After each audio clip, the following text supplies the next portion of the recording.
ഇവിടെ ഭയങ്കര ചൂടാ. അപ്പൊ ഞാൻ ഇങ്ങനെ ഇടയ്ക്കിടയ്ക്ക് ഐസ്ക്രീം എടുത്ത് കഴിച്ചുകൊണ്ടിരിക്കാം. അപ്പൊ നമുക്ക് ഇന്ന് ഉണ്ടാക്കാൻ പോകുന്നതും ഒരു ചോക്കോ ഫാന്റസി ഐസ്ക്രീമാണ്. അതിന് ഞാൻ തന്നെ ഇട്ടൊരു പേരാണിത്. എന്തുകൊണ്ട് അങ്ങനെ ഒരു പേര് ഇട്ട് വെച്ചാല് അതിൽ മെയിൻ ആയിട്ട് നമ്മൾ യൂസ് ചെയ്യുന്ന ഇൻഗ്രീഡിയന്റ് ഡാർക്ക് ഫാന്റസി ബിസ്ക്കറ്റ് ആണ്. അപ്പൊ ആ ഒരു പേര് വെക്കുമ്പോൾ നിങ്ങൾ ഞെട്ടൊന്നും വേണ്ട. സിമ്പിൾ ആയിട്ടുള്ള ഇൻഗ്രീഡിയൻസ് വെച്ചിട്ട് നമുക്ക് വീട്ടിൽ പെട്ടെന്ന് ഉണ്ടാക്കിയെടുക്കാൻ പറ്റുന്ന ഒരു ഐസ്ക്രീമാണ് ഉണ്ടാക്കാൻ പോകുന്നത്. അപ്പൊ നമുക്ക് ഉണ്ടാക്കാം. ഐസ്ക്രീം ഉണ്ടാക്കാൻ വേണ്ട ഇൻഗ്രീഡിയൻസ്: ഡാർക്ക് ഫാന്റസി ബിസ്ക്കറ്റ് ഞാനിവിടെ 7 ബിസ്ക്കറ്റ് എടുത്തിട്ടുണ്ട്. മിക്സിയിൽ നന്നായി പൊടിച്ചു വെച്ചിരിക്കുകയാണ്. പിന്നെ വേണ്ടത് കൊക്കോ പൗഡറാണ്. ഇതില്ലാന്നാണെങ്കിൽ ഡാർക്ക് ചോക്ലേറ്റോ അല്ലെങ്കിൽ ഡയറി മിൽക്കോ യൂസ് ചെയ്യാം. ഒരു 100 ഗ്രാം വരെ യൂസ് ചെയ്താൽ മതി. കൊക്കോ പൗഡർ ഞാനിവിടെ 2 ടേബിൾ സ്പൂണാണ് എടുത്തിരിക്കുന്നത്. പിന്നെ വേണ്ടത് ഷുഗറാണ്. ഷുഗർ ഞാനിവിടെ 7 ടേബിൾ സ്പൂണാണ് എടുത്തിട്ടുള്ളത്. അത് നിങ്ങളുടെ ടേസ്റ്റിനനുസരിച്ചിട്ട് കൂട്ടുകയോ കുറക്കുകയോ ചെയ്യാം. പിന്നെ വേണ്ടത് പാലാണ്. ഇവിടെ ഞാൻ 1/2 ലിറ്റർ പാലാണ് യൂസ് ചെയ്യുന്നത്. എനിക്ക് ലാക്ടോസ് ഫ്രീ മിൽക്ക് മാത്രമേ അവൈലബിൾ ആയിട്ടുണ്ടായിരുന്നുള്ളൂ. നിങ്ങൾ നോർമൽ മിൽക്ക് യൂസ് ചെയ്താലും മതിയാവും. അപ്പൊ ഞാനിവിടെ ഒരു സോസ് പാൻ ഗ്യാസിൽ വെച്ചിട്ട് ഗ്യാസ് ഓൺ ആക്കി കൊടുക്കുകയാണ്. അതിലേക്ക് നമുക്ക് പാൽ ഒഴിച്ചു കൊടുക്കാം.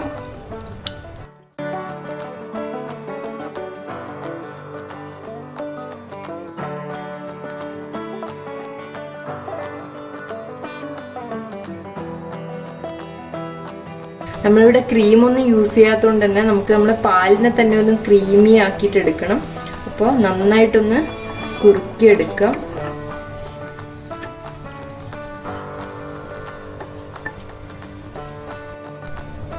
പാലിൽ തിള വരാൻ തുടങ്ങിയിട്ടുണ്ട്. ഈ സമയത്ത് ഞാൻ സിമ്മിലേക്ക് ആക്കി കൊടുത്തിട്ടുണ്ട്. നന്നായിട്ട് ഇളക്കിയിട്ട് ഒന്ന് കുറുക്കിയെടുക്കണം.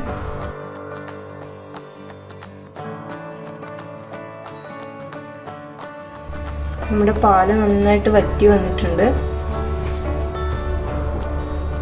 അപ്പോൾ അടുത്തതായിട്ട് നമുക്ക് ഇതിലേക്ക് ഷുഗർ ആഡ് ചെയ്ത് കൊടുക്കാം.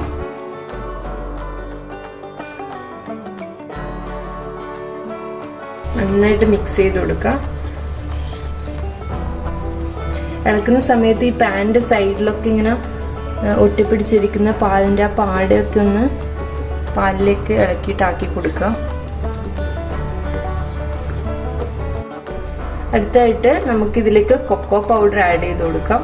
കൊക്കോ പൗഡർ ഇല്ല എന്നാണെങ്കിൽ വിഷമിക്കൊന്നും വേണ്ട. ഏതെങ്കിലും ഒരു ചോക്ലേറ്റ്, നമുക്കിപ്പോൾ ഡയറി മിൽക്ക് ആണെങ്കിലും ഏത് ചോക്ലേറ്റ് ആണെങ്കിലും, ഇപ്പോൾ ഡാർക്ക് ചോക്ലേറ്റ് ഉണ്ടെങ്കിൽ അതാണെങ്കിലും മതി. അതൊന്ന് മെൽറ്റ് ചെയ്തിട്ട് ആഡ് ചെയ്ത് കൊടുക്കുക. എന്തിനാന്ന് വെച്ചാൽ കുറച്ചും കൂടി നമ്മുടെ ആ ചോക്ലേറ്റ് ഫ്ലേവർ ഒന്ന് എൻഹാൻസ് ചെയ്യാൻ വേണ്ടിയിട്ടാണ്. അപ്പോൾ ഞാൻ കൊക്കോ പൗഡർ ആഡ് ചെയ്ത് കൊടുക്കാൻ പോവാം.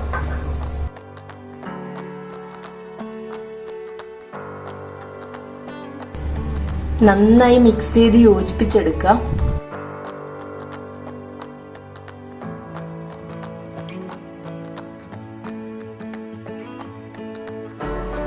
കൊക്കോ പൗഡറൊക്കെ നന്നായിട്ട് മിക്സായി വന്നിട്ടുണ്ട്. കുറച്ച് ലംസ് ഒക്കെ ഉണ്ടെങ്കിൽ പേടിക്കാനൊന്നുമില്ല. നമ്മൾ എന്തായാലും ഇത് ഗ്യാസ് ഓഫ് ആക്കിയതിന് ശേഷം എന്തായാലും ബ്ലെൻഡ് ചെയ്യും. അപ്പോൾ ആ ലംസൊക്കെ പോയി കിട്ടും. അപ്പോൾ അടുത്തായിട്ട് നമുക്ക് നമ്മുടെ ലാസ്റ്റ് ഇൻഗ്രീഡിയൻ്റ് ആഡ് ചെയ്ത് കൊടുക്കാം. ഡാർക്ക് ഫാന്റസിയുടെ ബിസ്ക്കറ്റ് ഞാൻ ഇവിടെ പൊടിച്ചു വെച്ചത് ആഡ് ചെയ്ത് കൊടുക്കുകയാണ്.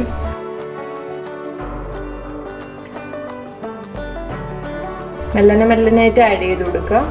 ബിസ്ക്കറ്റ് ആഡ് ചെയ്യാൻ തുടങ്ങുമ്പോൾ പാല് കട്ടിയാവാൻ തുടങ്ങും.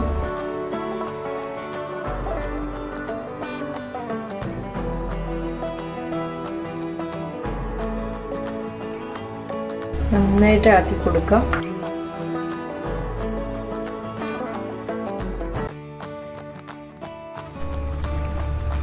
ബിസ്ക്കറ്റ് ചേർത്തപ്പോൾ ഇപ്പോൾ നിങ്ങൾക്ക് കാണാൻ പറ്റും നന്നായിട്ട് കട്ടിയായി വന്നിട്ടുണ്ട്.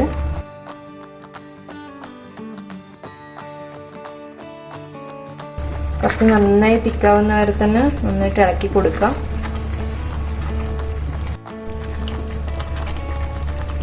ഒരു 5 മിനിറ്റ്സ് ഒക്കെ ഇളക്കിക്കൊണ്ടിരിക്കുമ്പോൾ നന്നായിട്ട് തിക്കായി വന്നിട്ടുണ്ട്. അപ്പോൾ നമുക്ക് ഗ്യാസ് ഓഫ് ആക്കി കൊടുക്കാം. ഗ്യാസ് ഓഫാക്കിയ ശേഷം നമ്മൾ ഇതേ സോസ് പാനിലാണ് വെക്കുന്നതെങ്കിൽ കുറച്ച് സമയം കൂടി ഒന്ന് ഇളക്കി കൊടുക്കുക. എങ്കിൽ ആ പാനിൻ്റെ ചൂടിൽ അടിക്ക് പിടിക്കാൻ ചാൻസ് ഉണ്ട്. ചൂടാറുന്നവരെ ഒന്ന് വെയിറ്റ് ചെയ്യണം. അപ്പോൾ മിക്സൊക്കെ കൂളായി വന്നിട്ടുണ്ട്. ഇതിന് നമുക്കൊരു മിക്സിയുടെ ജാറിലേക്ക് ഒഴിച്ചിട്ട് ബ്ലെൻഡ് ചെയ്തെടുക്കാം.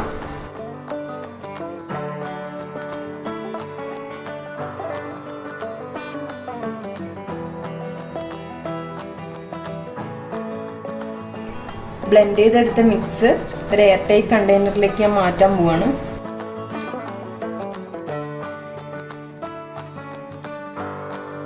അപ്പോൾ അടപ്പ് മൂടുന്നതിന് മുന്നേ ചെയ്യേണ്ട വേറൊരു കാര്യം എന്താ വെച്ചാൽ, നമ്മൾ ഒരു പ്ലാസ്റ്റിക്കിൻ്റെ എന്തെങ്കിലും ഒരു റാപ്പോ പ്ലാസ്റ്റിക് കവറോ കട്ട് ചെയ്തിട്ട്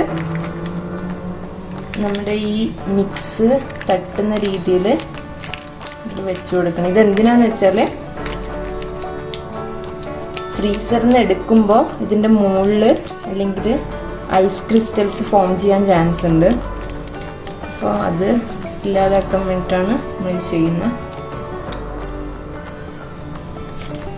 അപ്പോൾ കവർ കൊണ്ട് ഞാൻ നന്നായിട്ട് സെറ്റ് ചെയ്ത് വെച്ചിട്ടുണ്ട്. ഇനി നമുക്ക് അടപ്പ് വെച്ചിട്ട് മൂടിക്കൊടുക്കാം. ഇനി 2 hours കഴിഞ്ഞിട്ടാണ് നമ്മളിത് എടുത്തിട്ട്, ഇതിൽ കുറച്ച് പണി കൂടി ബാക്കിയുണ്ട്. അപ്പോൾ അത് 2 hours കഴിഞ്ഞിട്ട് നമുക്ക് ചെയ്യാം. ഞാൻ ഇത് ഫ്രീസറിൽ വെച്ചിട്ട് വരാം.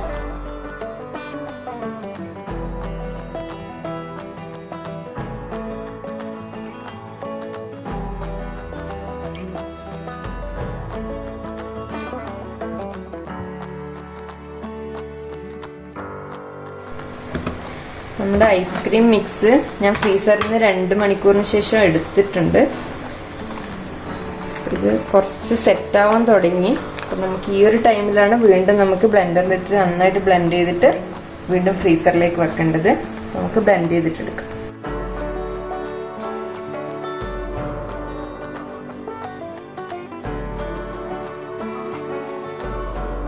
അപ്പോൾ രണ്ടാമതും ഞാൻ ബ്ലെൻഡ് ചെയ്തിട്ട് വീണ്ടും നമ്മുടെ സെയിം കണ്ടെയ്നറിലേക്ക് തന്നെ ഒഴിച്ചു കൊടുത്തിട്ടുണ്ട്. അപ്പോൾ നമ്മൾ നേരത്തെ യൂസ് ചെയ്ത അതേ പ്ലാസ്റ്റിക് കവർ കൊണ്ട് നമുക്കൊന്നും കൂടി അതുപോലെ മൂടിക്കൊടുക്കാം.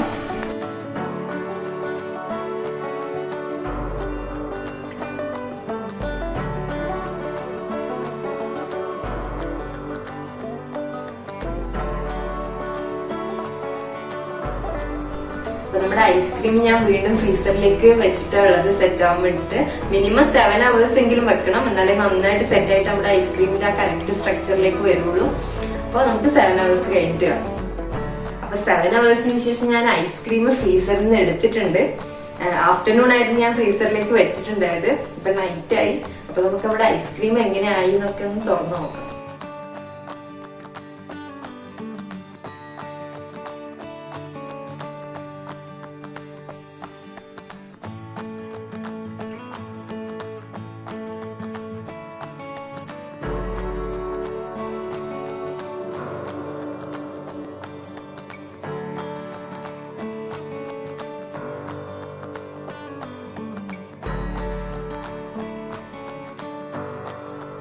നമ്മുടെ ചോക്കോ ഫാന്റസി ഐസ്ക്രീം ഇവിടെ റെഡി ആയിട്ടുണ്ട്. എന്റെ ഹസ്ബൻഡിന്റെ മുഖത്തൊക്കെ ഒരു ചിരിയൊക്കെ വന്നിട്ടുണ്ട്. അപ്പൊ നമ്മള് കഴിക്കാൻ പോവാ. നമ്മൾ റെഡിയാക്കാൻ പോവല്ലേ, പെട്ടെന്ന് റെഡിയാക്കി എടുത്തോ. അപ്പൊ ഇതുപോലെ നമുക്ക് വീട്ടിലിരുന്നിട്ട് നല്ലൊരു ചോക്ലേറ്റ് ഐസ്ക്രീം കഴിക്കാം. അപ്പൊ അടുത്തൊരു വീഡിയോ എത്തുന്നവരെ ടാറ്റാ.